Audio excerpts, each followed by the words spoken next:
మార్చి 3న జరగాల్సిన సిద్ధం మహాసభ 10వ తేదీకి వాయిదా పడింది. దీనికి కారణం ఏంటి? ఈ ముగింపు సభ వేదికగా జగన్ ఎలాంటి సందేశం ఇవ్వబోతున్నారు?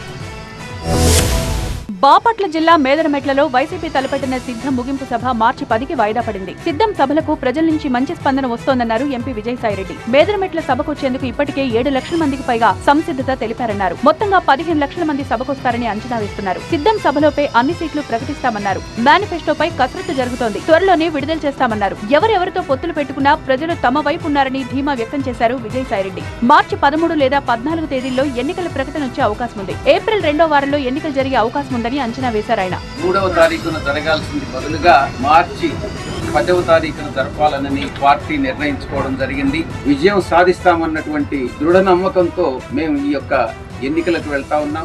98 ఎకరాల్లో సిద్ధం సభా ప్రాంగణం, పార్కింగ్ ఏర్పాట్లను ఎంపీ విజయసాయిరెడ్డి పరిశీలించారు. గుంటూరు, బాపట్ల, పల్నాడు, ప్రకాశం, నెల్లూరు, తిరుపతి జిల్లాల నుంచి వచ్చే పార్టీ శ్రేణులకు ఎలాంటి ఇబ్బందులు లేకుండా ఏర్పాట్లు చేస్తున్నారు. 5 ఏళ్ల పాలన గురించి వివరిస్తూనే ఎన్నికల్లో క్యాడర్ ఎలా వ్యవహరించాలనే దానిపై క్యాడర్ కి సీఎం జగన్ దిశానిర్దేశం చేశారు.